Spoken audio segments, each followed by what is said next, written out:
Ang pangunahing tauhan ng kwento ay si Suzuki, isang karaniwang programmer.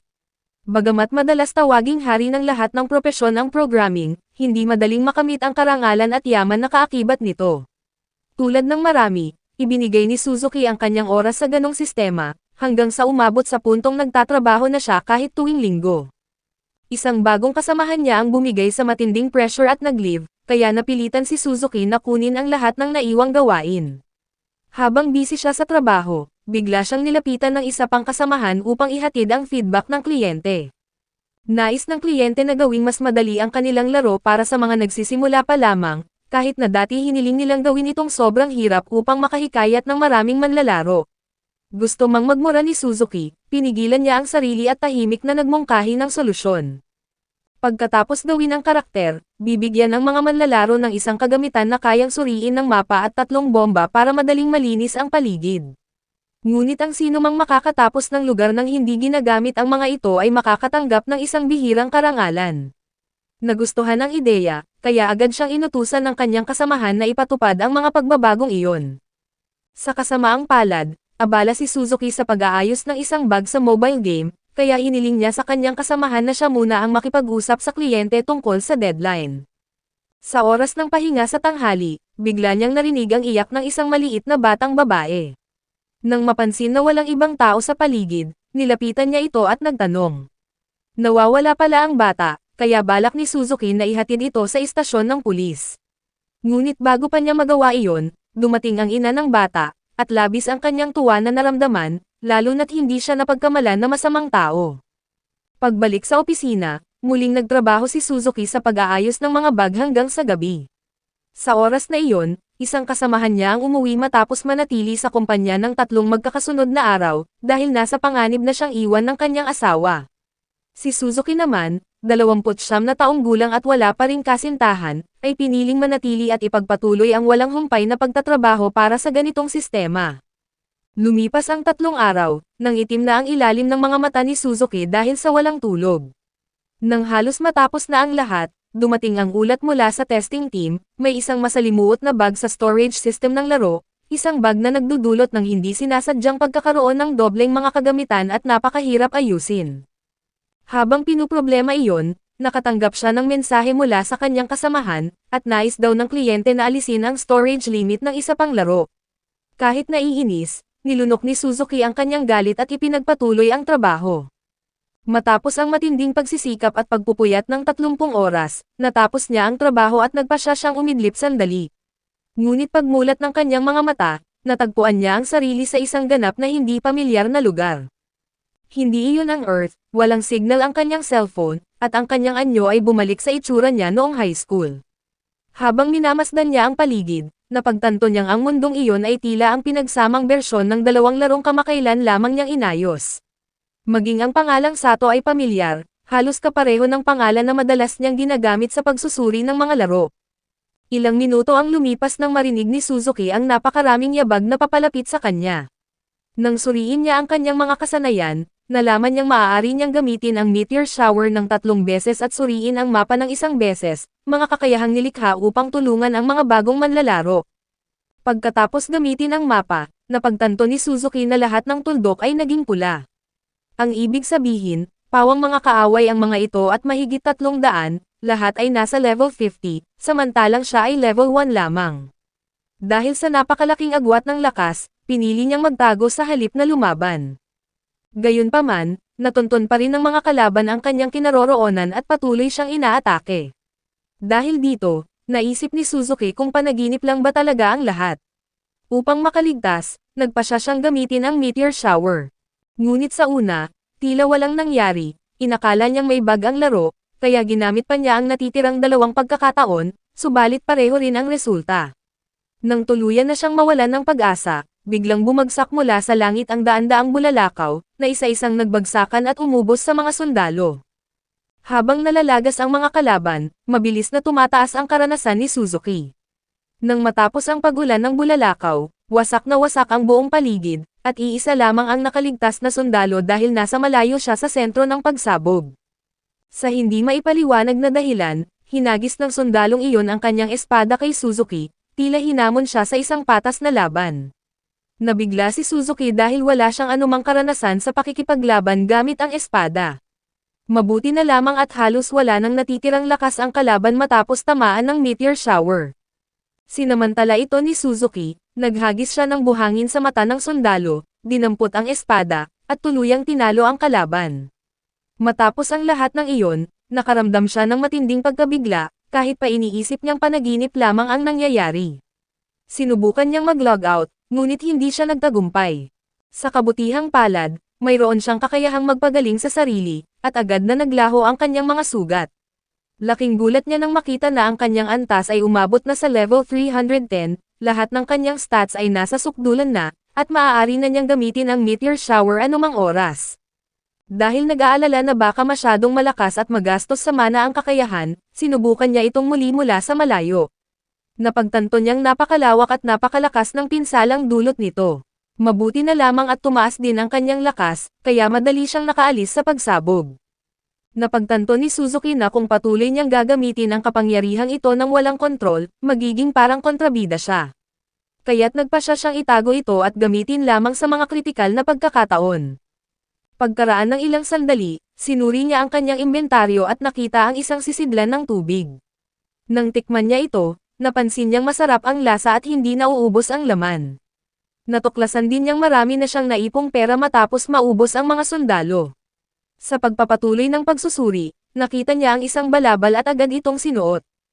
Pagsapit ng gabi, ginugol ni Suzuki ang oras sa pagpapaunlad ng kanyang mga kasanayan sa labanan, determinado na hindi nang muling malagay sa ganoong kalagayan. Pagsapit ng umaga, naglakbay siya patungo sa isang lugar na nakamarka sa mapa, ang tirahan ng mga sundalo.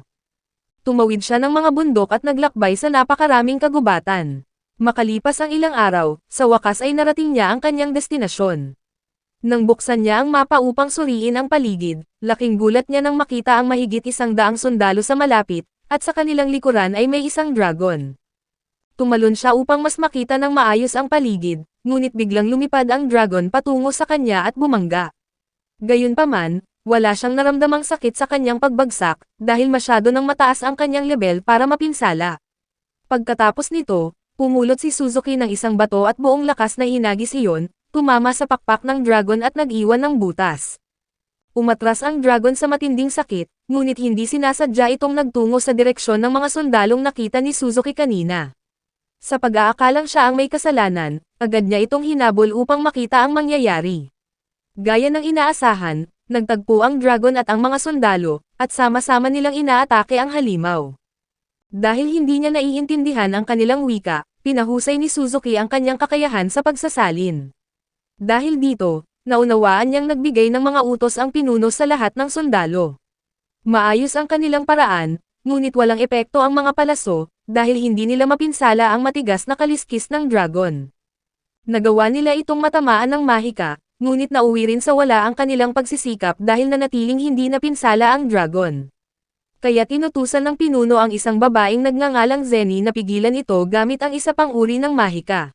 Sa kasamaang palad, naibalik ang kanyang mahika at siya ay tinangay ng pagsabog.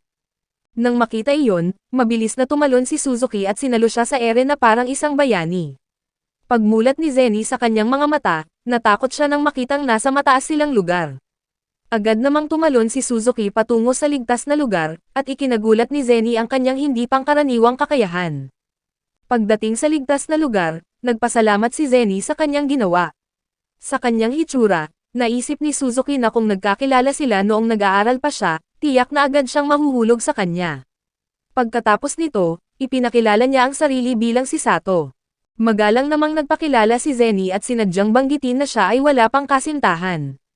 Habang nag-uusap sila, biglang may palaso na dumaan sa tabi ng mukha ni Sato, at isa sa mga kasamahan ni Zenny ang umatake, matapos siyang mapagkamalang kaaway.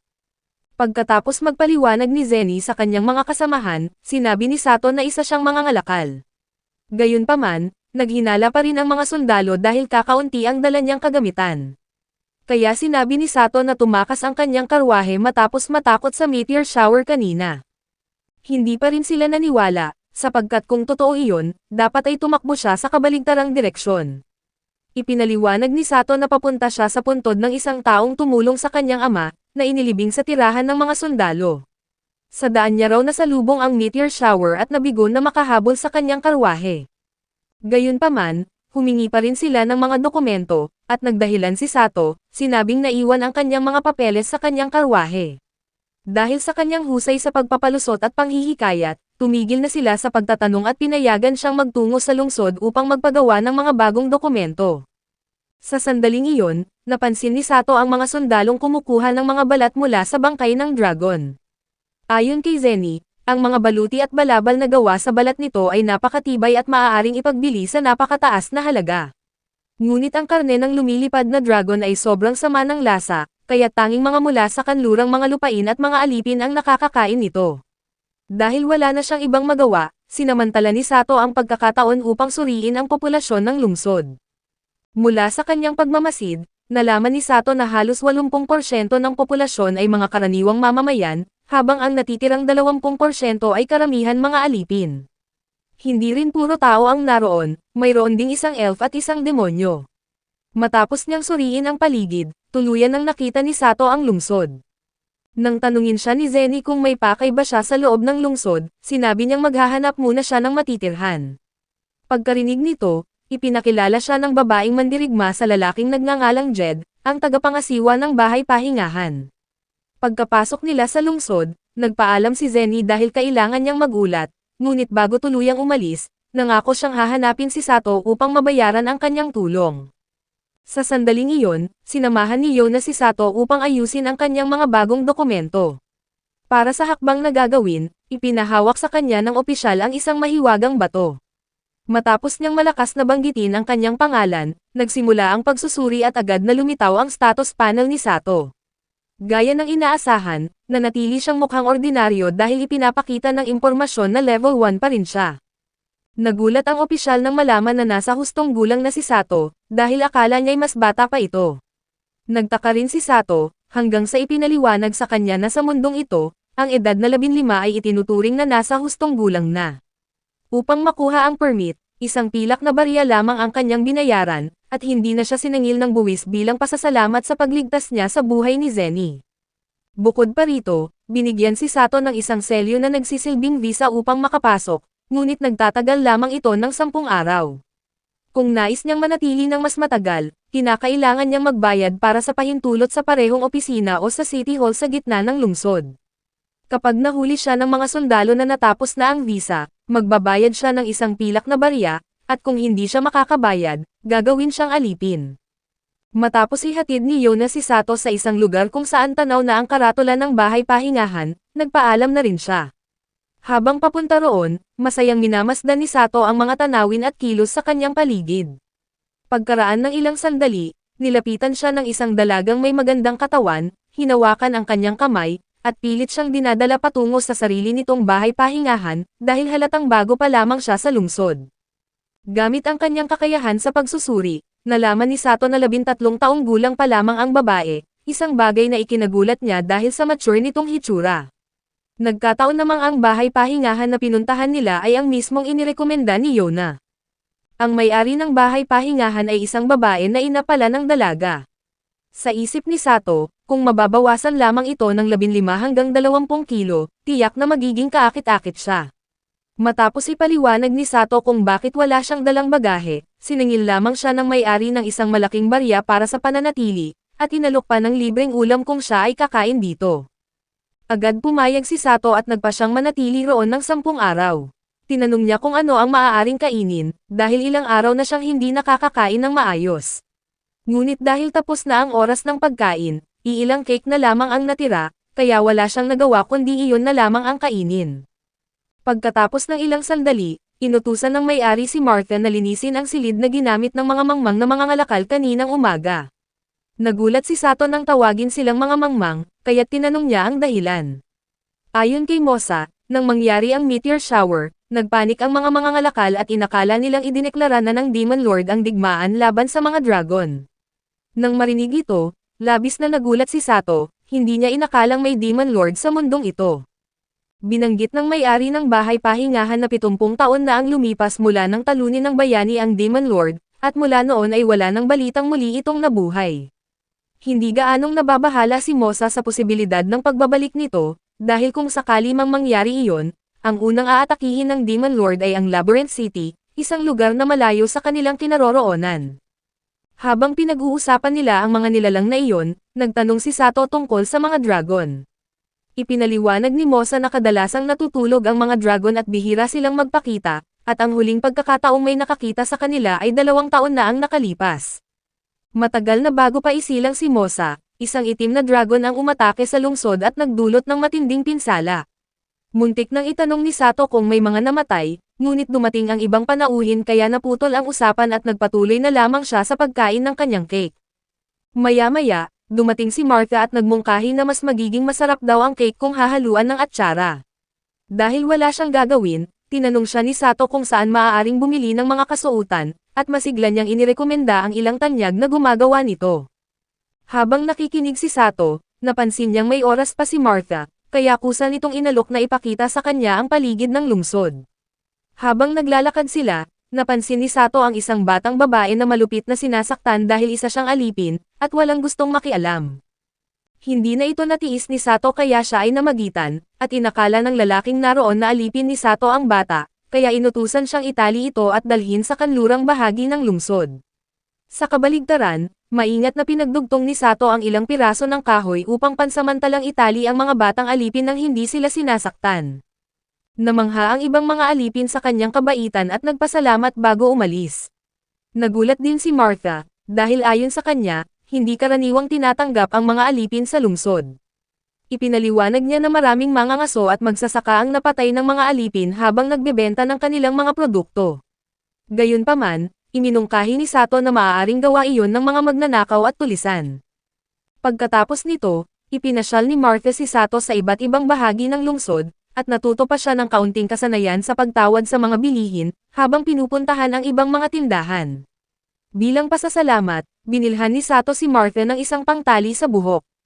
Habang nagpapatuloy ang kanilang paglalakad, huminto sila sa isang tindahan na nagbebenta ng mga maskara na isinusuot tuwing pista ng anihan bilang panalangin para sa kapayapaan. May binibenta rin itong itim na peking buhok na kumakatawan sa bayani, habang ang ibang kulay ay para sa mga kasamahan o prinsesa. Hindi napigilan ni Sato ang sarili at binili niya ang parehong bagay.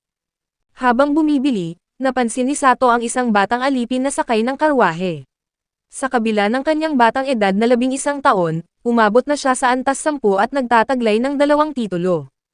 Pagbalik ni Sato sa bahay pahingahan, nakilala niya si Yuni, isang batang dalaga na nagtatrabaho roon. Matapos makipagkilala, nagtanong siya kung may malapit na banyo.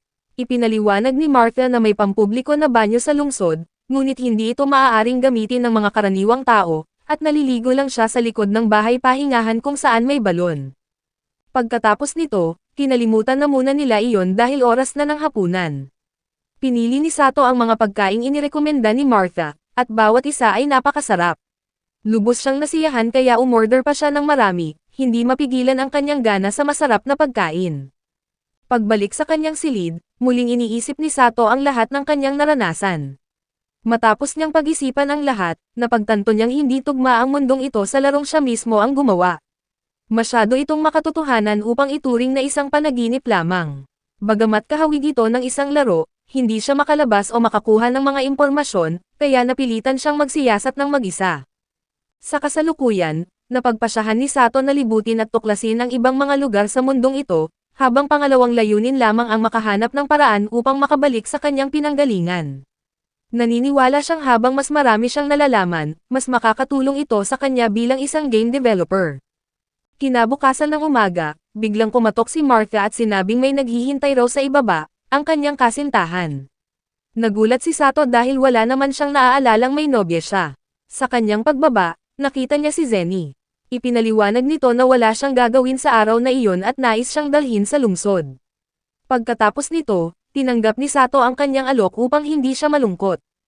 Pinuntahan nila ang ilang tindahan ng matatamis na tinapay, at si Sato ang nagbayad, dahilan upang mamula si Zenny dahil balak sana niyang suklian ang tulong ni Sato noong nakaraang araw. Para naman kay Sato, likas lamang iyon dahil tinulungan siya ni Zenny sa paglibot sa lungsod. Bukod sa mga iyon, marami pa silang pinuntahang lugar upang tikman ang ibang uri ng pagkaing matatamis. Isa sa mga pagkaing nakita nila ay ang tinatawag na pritong pakpak ng dragon, na sa katunayan ay pakpak ng paniki. Nang kukunin na sana iyon ni Zenny, may isang batang aksidenteng bumangga sa kanya at nadungisan ang damit na hiniram niya sa kanyang ina. Sa sandaling iyon, may isang babaeng lumapit at nag-alok na linisin ang mantsa gamit ang mahika. Dahil wala silang ibang pagpipilian, tinanggap nila ang tulong nito. Sa loob ng isang eskinita, ginamit ng babae ang mahika ng tubig upang alisin ang mantsa. Naging malinis ang damit ni Zenny, ngunit nadamay at nabasa rin ang damit ni Sato. Pagkatapos ng ilang sandali, ginamit niya ang mahika ng hangin upang matuyo ang damit, at saka pa lamang muling tumingin si Sato. Paglabas nila ng eskinita, tinanong ni Sato si Zenny kung paano binibigkas ng babae ang mga incantation, at sa kanyang pandinig, tila para itong mga salita. Sa kanilang pag-uusap, nalaman ni Sato na 3 taon pa lang nag-aaral ng mahika si Zenny. Bagamat tinuruan na siya ng kanyang mga magulang mula pagkabata sa landas ng pagiging salamangkero, sa pamamagitan ng paghikayat sa kanya na magbasa ng mga aklat tungkol sa mahika. Masaya si Zenny sa ganitong pagpapalaki at umaasa na balang araw ay makakalipad siya. Nang tanungin niya si Sato kung bakit ito nag-aaral ng mahika, sagot ni Sato na dahil walang banyo ang kanyang tinitirhan, kaya't nais niyang gumamit ng mahika upang hindi na siya maligo sa labas. Sa kauna-unahang pagkakataon na marinig ang ganoong dahilan, napatawa ng malakas si Zenny. Dahil dito, binigyan niya si Sato ng palayaw na payaso, at pinuri rin siya bilang isang ginoo dahil sa paggalang niya sa pangarap niyang lumipad. Matapos ang mahabang paglalakad, huminto sila sa isang tindahan na nagbebenta ng pamahid para sa mga sugat. Bumili si Sato ng ilan para sa may-ari ng bahay na kanyang tinitirhan, na labis na tumulong sa kanya. Pagkatapos nito, tinanong siya ni Zenny kung may nais pa siyang puntahan, at sinabi niyang gusto niyang pumunta sa mas mataas na lugar. Dinala siya ni Zenny sa ibabaw ng lungsod, kung saan sinulit nila ang malamig na hangin at minamasdan ang tanawin mula sa itaas. Sa oras na iyon, napansin ni Sato ang isang malaking windmill sa malayo. Ipinaliwanag ni Zenny na maaari itong magbigay ng enerhiya kung sakaling salakayin ng mga dragon ang lungsod. Habang papunta sila sa windmill, napagpasyahan muna nilang dumaan sa isang banal na gusali. Sa loob nito, nakita nila ang isang imahe na naglalarawan ng labanan sa pagitan ng isang bayani at ng hari ng demonyo. Ipinaliwanag ni Zenny na kapag nahawakan ng tunay na bayani ang banal na espada, ito ay naglalabas ng liwanag. Dahil sa kanyang pagnanais na malaman, tinanong ni Sato kung magkakaroon din ba ng liwanag ang espada kapag iba ang humawak. Ayon kay Zenny, maaaring may mga pambihirang pangyayari kung kinikilala mismo ng banal na espada ang isang tao. Sa sandaling iyon, dumating ang isang madre na nagngangalang Ona at sinabi na ang kakayahang gumamit ng banal na espada ay hindi palaging isang pagpapala. Ipinaliwanag ni Ona na tanging ang mga bayani na tumugon sa tawag ng Diyosa ang may kakayahang lumaban sa hari ng demonyo. Matapos sabihin iyon, bigla niyang tinanong kung may namamagitan ba kina Zenny at Sato. Dahil dito, labis na nagulat si Zenny at nahihirapan siyang magpaliwanag dahil sa kanyang pagkataranta. Upang mapabilis ang kanilang paglalakbay patungo sa windmill, nagbayad sila ng karwahe. Sa kanilang daan, may isang batong tumama sa gulong at nahulog si Zenny kay Sato. Sa kalaunan, napagtanto nilang sinadya iyon ng kotsero, bilang paraan niya upang mas maging mapalapit ang dalawa. Pagkatapos nito, ipinakita ni Zenny kay Sato ang sistema ng depensa ng lungsod. Ang bawat tore ay may pampasabog na mahika na may napakalakas na puwersa. Gayunpaman, may isang tore na nasira ng isang dragon 2 taon na ang nakalipas. Mabuti na lamang at maliit na dragon iyon kaya hindi malaki ang naging pinsala. Idinagdag pa ni Zenny na 40 taon na ang nakaraan, tuluyang nawasak ang panlabas na pader ng lungsod dahil sa isang itim na dragon. Tinanong ni Sato kung may kinalaman ba ang hari ng demonyo sa insidenteng iyon. Ayon kay Zenny, nakasalalay iyon sa uri ng nilalang, at ang pinaka-nakakatakot ay ang mga hari ng demonyo na gumagamit ng talino upang pamahalaan ang mga tribo ng demonyo, sapagkat tanging mahika at mga mahiwagang kagamitan lamang ang maaaring makapinsala sa kanila. Sa ilang sandali, nakita nila ang isang malaking grupo, na nakikinig sa isang pari na walang tigil sa paninira sa mga sinasabing tauhan ng hari ng demonyo. Ipinahayag ng pari na ang mga demi-human ay mga natitirang miyembro ng mga tribo ng demonyo, at hinikayat niya ang mga tao na hatulan ang mga iyon kapalit ng pagpapala. Hindi ito kinaya ni Zenny kaya agad siyang sumugod upang pigilan ang kawalang katarungan. Sa oras na iyon, gamit ang kakayahan niyang pagsusuri, natuklasan ni Sato na ang mga babaeng demi-human ay hindi alipin ng pari, kundi pag-aari ng isang lalaking tahimik na nanonood mula sa malayo. Napansin din ni Sato na ang mga kasabwat ng lalaki ay nandoon at palihim na hinihikayat ang mga tao.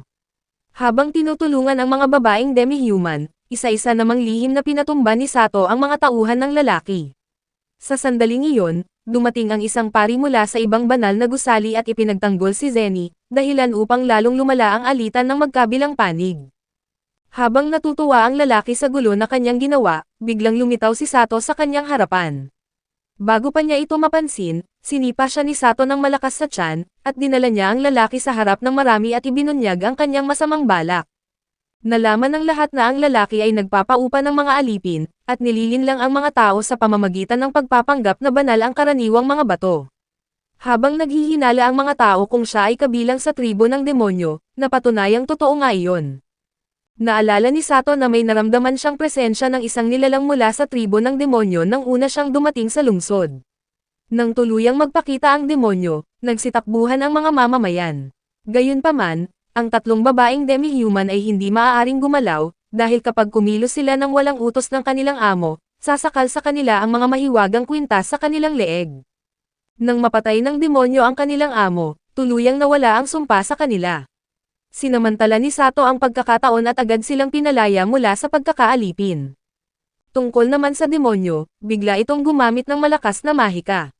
Nang pangunahan ni Zenny ang mga sundalo upang tulungan si Sato, hindi sinasadya silang nadamay at nahila sa loob ng salamangka kasama niya. Pagmulat ni Sato, natagpuan niya ang sarili sa loob ng isang lugar kasama ang tatlong babaeng demi-human, habang ang isang demonyong may isang mata ay patuloy na nagsasalita. Ipinagmamalaki ng demonyo na lilikha siya ng mga halimaw upang patayin at wasakin ang grupo ni Sato, at ikinalulugod niya ang takot na mararamdaman nila. Pagkatapos nito, umalis ang demonyo. Ipinakilala ni Sato ang sarili sa tatlong babae, at dahil wala silang pangalan, hiniling nila na siya ang magbigay nito. Pinangalanan niya ang mukhang pusa na babae bilang Tema, ang mukhang aso na babae bilang Pachay, at ang isang babae bilang Liz.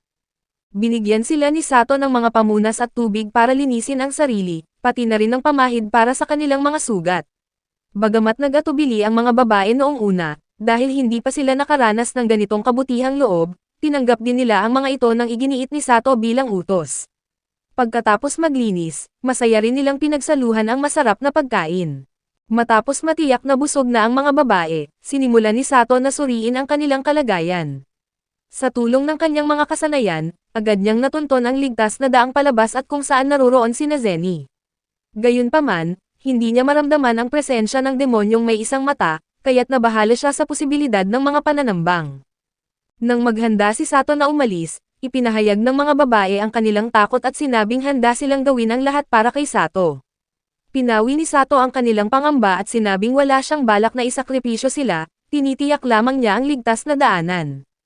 Pagkatapos nito, ibinigay niya kay Liz ang espada at inutusang lumaban kapag siya ang nagutos. Habang sila ay naglalakad, biglang nakaamoy ng dugo si Pachay. Nang lapitan nila ito, nakita nilang may halimaw na kumakain ng bangkay. Iminungkahi ni Liz na palihim silang maglakad habang kumakain pa ang halimaw, ngunit nagpasya si Sato na gamitin ang pagkakataon upang magsanay gamit ang kanyang baril. Mabilis niyang naabot sa pinakamataas na antas ang kanyang kasanayan at agad na napatumba ang halimaw. Namangha ang mga babae sa kanyang kagamitan at nagtanong tungkol dito. Ipinaliwanag ni Sato na isa itong mahiwagang kagamitan at inutusang itago nila ang lihim na iyon. Ginamit niya ang mga bahagi ng napatay na halimaw upang gumawa ng isang sibat. Nang ibibigay na niya ito kay Liz, napansin niyang hinahanap nito ang core ng halimaw, isang mahalagang bagay. Sa sandaling iyon, ginamit ni Sato ang kanyang baril upang wasakin ang mga tanikala ng mga babae, na ikinagulat ni Tema at Pachay dahil sa malakas na tunog. Humingi siya ng paumanhin at inatasan silang sumunod habang patungo sila sa labasan. Bagamat marami na silang napatay na halimaw, hindi pa rin tumataas ang antas ng mga babae. Dahil dito, may naisip na paraan si Sato. Inutusan niya si Tema na mangolekta ng mga bato, at kapag may nakita silang halimaw, hindi ito pinapatay ni Sato, kundi sinasaktan lamang. Noong sandaling iyon, inutusan niya si Tema na bumato sa kalaban, at si Liz na saksakin ito gamit ang sibat. Kapag nagawa na nila ito, si Sato ang nagbibigay ng huling atake upang tuluyang mapatay ang halimaw. Sa sandaling iyon, inutusan niya sina Tema at Liz na manatili upang kunin ang core ng halimaw, habang siya at si Pachay ang mauuna upang ulitin ang proseso. Ngunit sa isang pagkakataon, matapos maghagis ng bato, natakot si Pachay at tumakbo palayo. Pagkatapos patayin ni Sato ang halimaw, agad niya itong sinundan pabalik sa kinaroroonan ng iba. Nang mawala na ang takot ni Pachay, agad siyang humingi ng paumanhin kay Sato, ngunit hindi naman siya nagalit sa pagtakas ng dalaga. Ang totoo, nag-alala lamang siya na mapahamak ito kung magpapatuloy sa matinding takot. Pagkatapos ng nangyari, paulit-ulit nilang isinagawa ang parehong estratehiya hanggang sa makamit ni Tema at Pachay ang antas 5, habang umabot naman sa antas 6 si Liz. Napansin ni Sato na lubha nang napagod ang tatlo, kaya inutusan niya silang magpahinga at binigyan ng pagkain upang mabilis na manumbalik ang kanilang lakas. Makaraan ng ilang sandali, hinikayat niya silang magpahinga ng maayos, ngunit tumanggi si Liz. Dahil dito, napilitan si Sato na magsalita ng mariin at inutusang magpahinga ang mga dalaga, habang siya naman ang magbabantay sa paligid. Pagkatapos magpahinga, ipinagpatuloy nila ang paglalakbay at marami pang halimaw ang kanilang natalo. Sa kanilang daan, nakakita sila ng isang bahay at pumasok sila roon upang kumuha ng mga kailangang gamit. Hindi nagtagal, nagawa ng tatlong dalaga na talunin ang isang halimaw nang walang tulong ni Sato. Bilang pagdiriwang, nagsalo-salo sila sa isang masarap na pagkain. Matapos nilang mabusog, sabay-sabay naligo ang tatlong dalaga at pagkatapos ay muling natulog upang ganap na makabawi ng lakas. Sa kanilang muling paglalakbay, bigla silang nakakita ng isang slime na nasa antas 10. Sinubukan ni Sato na talunin ito gamit ang isang apoy, ngunit siya ay nabigo. Sa sandaling iyon, iminungkahi ni Liz na puntiryahin ang core ng slime upang ito ay matalo. Pagkaraan ng ilang sandali, napansin ni Tema na may kakaiba sa pader sa likod ng slime. Nang siyasatin ito ni Sato, natuklasan niyang may nakatago na lagusan doon. Ngunit matapos niyang suriin ito, biglang lumitaw ang isang lobo na may antas 40 at agad siyang inatake. Mabilis na ginamit ni Sato ang isang bitag sa likod ng pader, dahilan upang mahulog ang halimaw. Sa pagpapatuloy ng kanilang paglalakad, natagpuan nila ang tatlong supot ng gagamba na may mga taong buhay pa sa loob, at inutusan ni Sato ang mga dalaga na iligtas ang mga ito. Ang unang nailigtas ay isang maharlika na nangakong gagantimpalaan si Sato. Ang ikalawa ay isang traidor na alipin, at ang ikatlo ay ang binatang dating pinapagalitan si Pachay. Ayaw ng lalaki na siya ay hawakan ni Pachay at sinabihan pa itong ibigay sa kanya ang kutsilyo. Dahil dito, inutusan ni Sato si Pachay na umatras at sinabing huwag na lamang pansinin ang lalaki. Naiinis sa patuloy na pagsigaw ng lalaki, nagbanta ang maharlika na papatayin niya ito sa pamamagitan ng apoy, kahit hindi pa bumabalik ang halimaw na gagamba. Makalipas ang ilang sandali, biglang narinig ng mga dalaga ang tunog ng labanan sa unahan. Agad inutusan ni Sato ang tatlo na manatili sa likuran niya habang tumutulong siya sa mga nakikipaglaban. Ngunit nilabag ng lalaki ang utos ni Sato at sinikap pang magpakitang gilas. Sa halip na magtagumpay, nabigo siyang talunin ang isang mababang uri ng halimaw gaya ng slime, at sa huli ay nailigtas pa siya ng dalawang dalaga sa nakakahiyang pangyayari. Dahil sa tulong ng grupo ni Sato, muling naibalik sa kaayusan ng mga sundalo ang sitwasyon. Nang mapansin na wala si Zenny, hinanap siya ni Sato at natagpuang nakagapos ito. Matapos siyang palayain, mahigpit siyang niyakap ng dalaga bilang pasasalamat. Gayunpaman, naputol ang kanilang sandali nang makialam si Ona at ipinahayag na mas mahalagang unahin ang pagpatay sa mga demonyo. Nang tanungin siya kung paano niya nalaman ang kanilang mga kahinaan, sinabi ni Sato na nalaman niya iyon mula kay Liz. Dahil dito, labis na nasaktan si Zenny sapagkat ang lalaking gusto niya ay binanggit ang pangalan ng ibang babae. Muling sumigla ang loob ni Zenny nang malaman niyang si Liz ang babaeng nakita niya sa plaza. Kasabay nito, habang patuloy na pinipilit ng mga sundalo na wasakin ang bakal na tarangkahan, muling may napansin si Tema na kakaiba sa pader. Napagtanto niyang may nakatago na lagusan sa likod nito, na konektado sa lugar kung saan tinulak ni Sato ang lobo kanina. Sa sandaling iyon, biglang nagkagulo ang mga sundalo matapos makakita ng isang kaban ng kayamanan. Ngunit sa halip na ginto o mahahalagang kagamitan ang laman, isang demonyong may isang mata ang lumitaw mula sa loob. Upang matalo ito, inutusan ng maharlika ang mga sundalo na pigilan ang demonyo at bigyan siya ng oras habang siya ay naghahanda ng isang mahika. Narinig ito ng demonyo at agad nitong winasak ang kanilang depensa gamit ang mahika na bato. Kasunod nito, naglabas ito ng mga tunog na nagdulot ng matinding ilusyon. Ang mga tinamaan ay nagsimulang makita ang kanilang mga kasamahan bilang mga kaaway, kaya napilitan si Sato na patulugin sila upang maiwasan ang mas malaking kaguluhan. Nang matapos ng maharlika ang kanyang mahika ay sinubukan niyang lipulin ang demonyo, ngunit nabigo siya sapagkat hindi epektibo ang mahika laban dito. Sa pagmamasid ni Sato sa sitwasyon, napagtanto niyang siya na lamang ang natitirang may kakayahang lumaban. Sa oras na iyon, muling nagpakita ang lobo at tila handang lumaban, kaya sinamantala ito ni Sato at sinadyang mahulog sa nakatago na lagusan. Nang makarating siya sa isang liblib na lugar, inilabas niya ang banal na espada mula sa kanyang inventaryo at madaling tinalo ang lobo. Gayunpaman, dahil hindi pa siya kinikilala ng banal na espada bilang karapat-dapat na may-ari, napapahamak si Sato sa tuwing ginagamit niya ito. Dahil dito, wala siyang nagawa kundi ibalik ito at maghintay hanggang sa tuluyan siyang tanggapin ng sandata. Sa kabilang banda, patuloy pa ring nahihirapan sina Zenny at ang mga sundalo sa pakikipaglaban sa demonyo. Pagkaraan ng ilang sandali, muling nagpakita si Sato sa ibang anyo, suot ang peking buhok at maskarang binili niya sa tindahan. Sa tulong niya, nakahanap ng pagkakataon ang mga salamangkero upang makagawa ng pinsala sa demonyo. Nagising din ang tatlong babaeng demi-human, at bagamat hindi nila siya makilala, natukoy nilang si Sato iyon sa pamamagitan ng kanyang amoy. Ayaw ni Sato na mabunyag ang kanyang pagkakakilanlan, kaya gusto niyang tapusin agad ang laban. Nang mapansin na malapit na itong matalo, gumamit ang demonyo ng isang bilog sa pamamagitan ng mahika.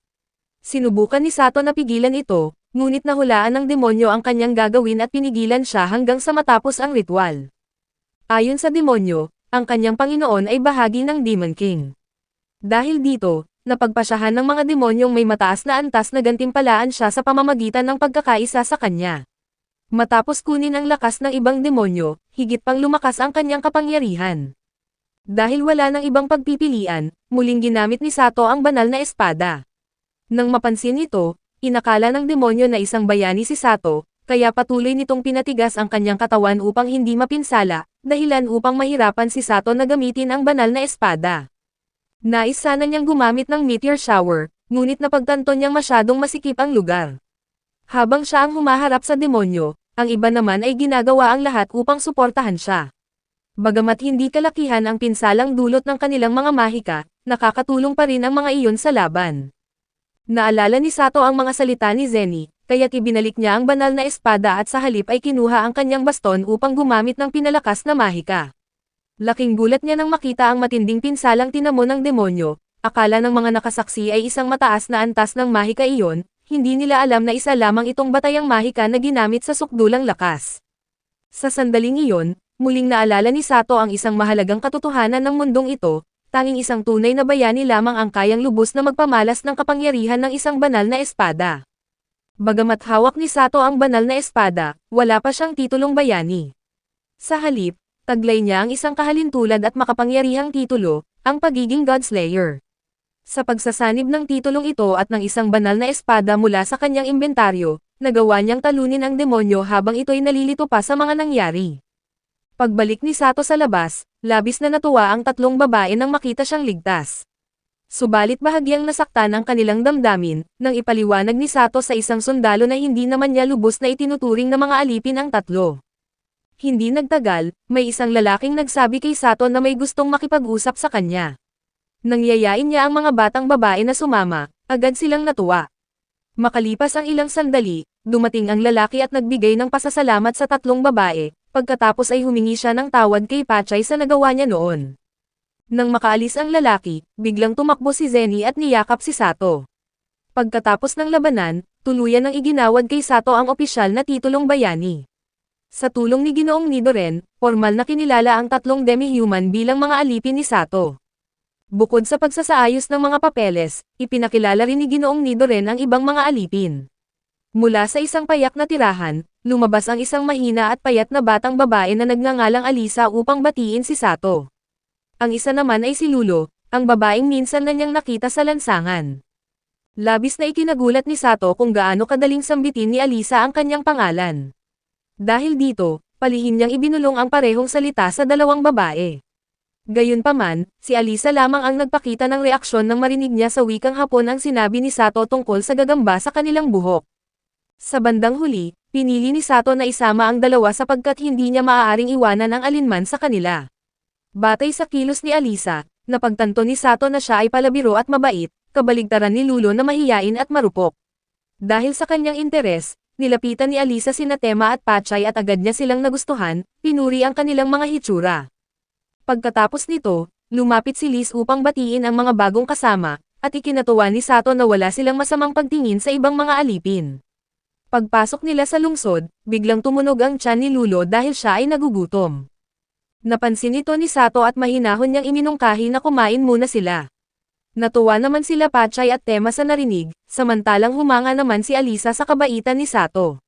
Dati ay tinapay lamang ang karaniwang pagkain ng mga alipin, kung minsan ay may kasamang mainit na sabaw, at isang beses lang sa isang araw kumakain ang grupo ni Liz. Kapag sila'y nagugutom, nangunguha sila ng mga bulaklak at ligaw na damo upang maibsan ang kanilang nararamdaman. Nang marinig ito, binigyan sila ni Sato ng masarap na pagkain, at nagliliwanag ang mga mata ng mga babae sa dami ng pagkaing nasa harapan nila. Gayunpaman, magalang silang naghintay hanggang bigyan sila ni Sato ng pahintulot bago kumain. Sina Pachay at Tema, na unang beses na makakain ng ganoon kasarap na pagkain, ay nakalimutan nilang palamigin ito, habang si Alisa naman ay halos hindi mapigilan ang sarili sa sobrang tuwa sa kanilang mga hitsura. Bagamat hindi kasing sarap ang ibang mga pagkain, sapat pa rin ang mga ito upang umayon sa panlasa ni Sato. Hindi tulad niya, hindi sanay sa matinding anghang ang mga batang alipin, si Liz lamang ang nakakayanan ito, kaya pinayuhan niya ang iba na huwag magmadali at sa halip ay tikman na lamang ang ibang putahe. Sa sandaling iyon, napansin ni Sato na halos sira-sira na ang suot ng mga babae, kaya't napagpasyahan niyang umorder pa ng pagkain at samantalahin ang pagkakataong bumili ng bagong damit para sa kanila. Nais sanang sumama ni Liz kay Sato, ngunit pinakiusapan niya itong manatili na lamang at kumain kasama ang iba. Habang namimili, napansin ni Sato ang isang tindahang nagbebenta ng inihaw na manok. Naalala niyang nabanggit ni Liz na gusto nito ang ganoong pagkain, kaya bumili siya. Sa kanyang pagbabalik, bigla niyang nakasalubong ang isang grupo ng mga beastman na halatang nagugutom. Dahil sa awa, ibinigay niya sa kanila ang mga inihaw na manok at nangakong babawi na lamang kay Liz sa susunod. Pagkatapos nito, binilhan niya ng bagong damit ang mga babae, dahilan upang maging masigla at masaya ang kanilang mga mukha. Maging si Liz ay napilitang kilalanin ang husay ng kanyang amo pagdating sa panlasa. Pinangunahan ni Sato ang lahat pabalik sa bahay pahingahan, at dahil dumami ang kanilang kasama, plano niyang kumuha ng isa pang silid, subalit ipinaalam ng may-ari na puno na ang lahat ng kwarto. Gayunpaman, ang higit na ikinabahala ni Sato ay ang malamig at mapanuring mga tingin ng mga tao sa mga alipin. Dahil dito, nagpasya siyang matulog na lamang sa labas kasama nila, habang ang dalawang pinakabata ay mananatili sa kanyang silid. Sa sandaling iyon, tahimik na nagsalita si Alisa at hiniling kay Sato na manatiling mahinahon. Lihim niyang ginamit ang kanyang kakayahan upang makuha ang pagkiling ng mga tao sa paligid. Makalipas ang ilang sandali, nagbago ang kanilang pakikitungo, at biglang naalala ng may-ari na maaaring gamitin ang tirahan ng mga hayop.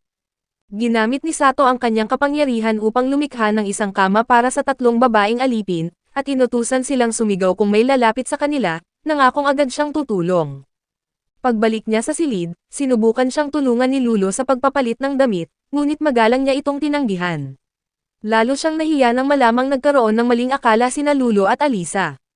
Nang sinabihan niya silang magbihis, labis na nabigla si Alisa, habang napaiyak naman si Lulo sa pag-aakalang wala siyang nagawang tama para sa kanyang amo.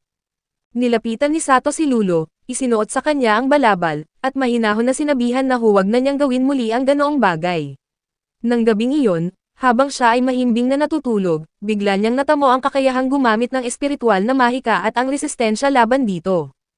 Pagmulat sa kanyang mga mata, nakita niyang nakaupo si Alisa sa ibabaw niya at malinaw na nasa ilalim ng impluwensya ng mahika. Salamat sa kanyang resistensya, napigilan ni Sato ang paggawa ng isang malaking pagkakamali. Lubos na nagulat si Alisa nang malaman niyang walang epekto ang kanyang kakayahan kay Sato, kaya agad nitong ipinagbabawal kay Alisa ang paggamit ng mahika. Doon niya napagtanto na si Alisa rin ang gumamit ng mahika sa mga tao kanina.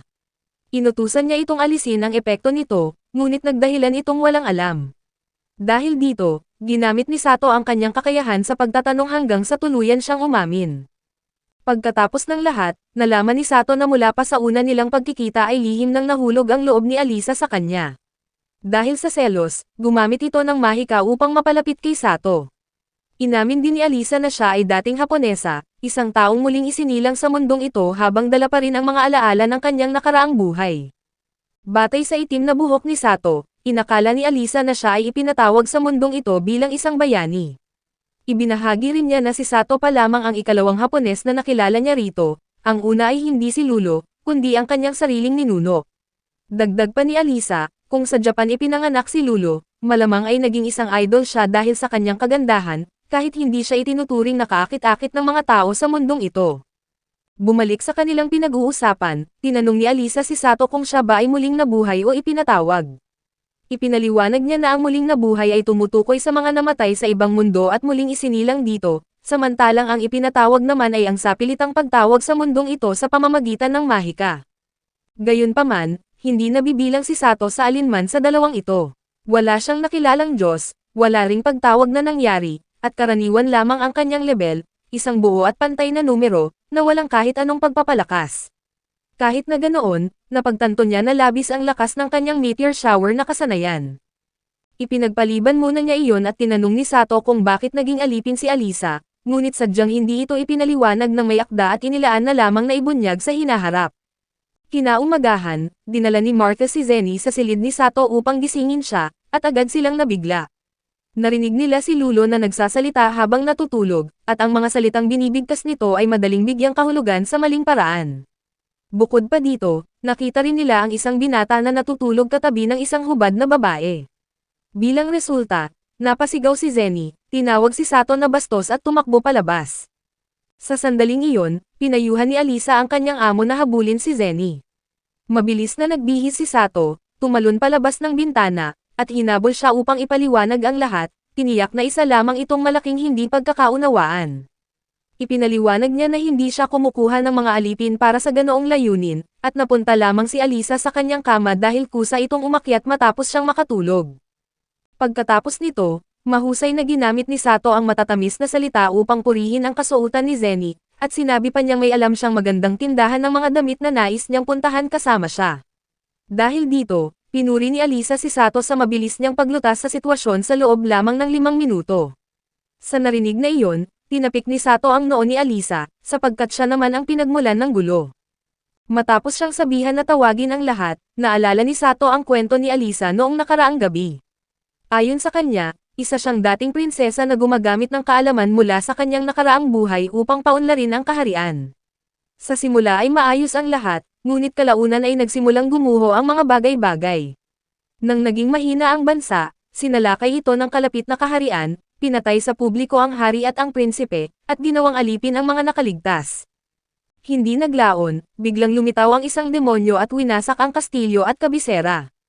Sa gitna ng kaguluhan, tumakas sina Alisa at Lulo patungo sa kabundukan, sa paniniwalang sila ay ligtas na, ngunit natuklasan pa rin sila ng isang mangangalakal ng alipin. Sa kasalukuyan, nagkatipon silang lahat maliban kay Lulo, na masama ang pakiramdam. Binigyan ni Sato si Alisa ng supot ng pera at inutusan siyang bumili ng mga pangunahing pangangailangan. Sinamahan siya ng 3 babae upang matiyak ang kanyang kaligtasan, at bilang pag-iingat, pinahintulutan din siyang gumamit ng mahika. Habang nakikita ni Sato na maayos ang samahan ng mga babae, nakaramdam siya ng kapayapaan at naniniwala siyang hindi sila nararapat na ituring bilang mga alipin. Nang silang dalawa na lang ang naiwan, tinanong ni Zenny si Sato kung may plano siya para sa araw na iyon. Sinabi ni Sato na balak niyang maghanap ng bahay pahingahan para sa kanilang mga kasama.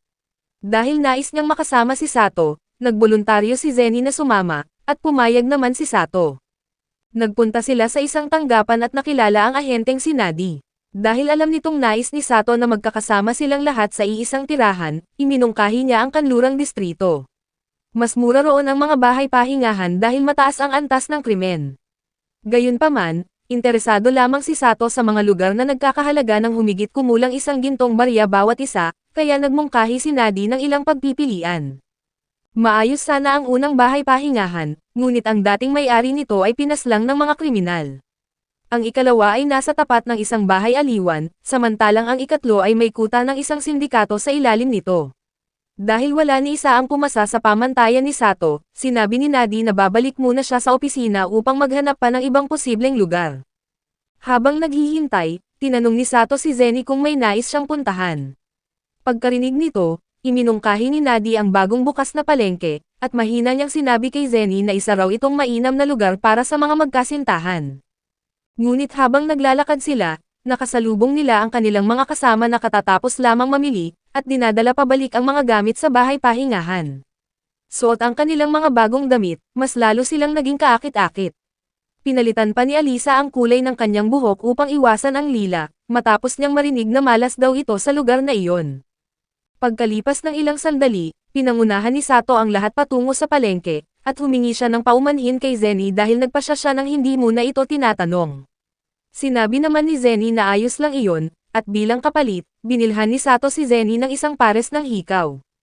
Sa sandaling iyon, nakisali si Alisa at sinabing may gusto rin siyang bilhin. Dahil dito, nangako si Sato na bibilhan niya ang bawat isa ng regalo na kanilang mapipili. Pagkatapos ng nangyari, nagtungo ang grupo sa isang entablado upang manood ng palabas.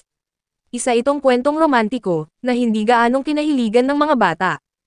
Maging si Liz ay mas abala sa pagmamasid sa mga inihaw na tinitinda malapit sa entablado kaysa sa palabas. Ang palabas na pinanood ni Sato ay hango sa totoong kwento ng isang karaniwang salamangkero na nagngangalang Jen, at ang kanyang pag-ibig kay Prinsesa Latina. Dahil sa matinding selos, iniutos ng kasintahan ng prinsesa ang pagpatay sa pamilya ni Jen, at sinabi pang pinatay niya si Jen sa pamamagitan ng kanyang tauhan. Dahil sa labis na nararamdaman, pinili ng prinsesa na wakasan ang sariling buhay upang makapiling ang kanyang minamahal.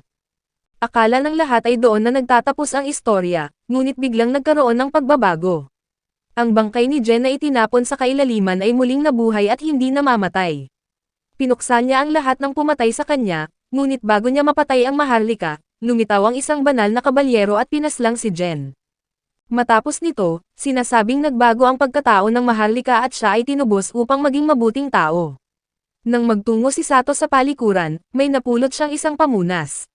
Nang ibalik niya ito sa may-ari, tinanong niya ang babae kung ano ang masasabi niya tungkol sa palabas na kanilang napanood.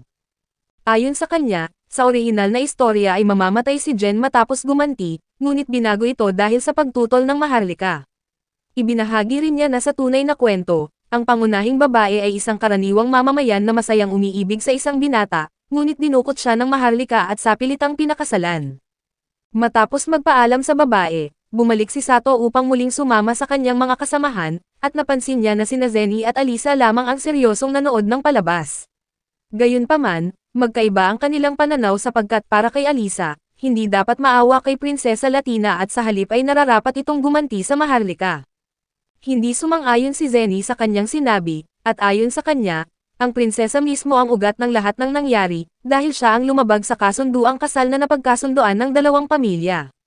Ayaw magpatalo ni Alisa kaya ibinalik niya ang tanong kay Zenny, pinapapili siya kung susundin ba niya ang kagustuhan ng kanyang pamilya o ang taong tunay niyang minamahal.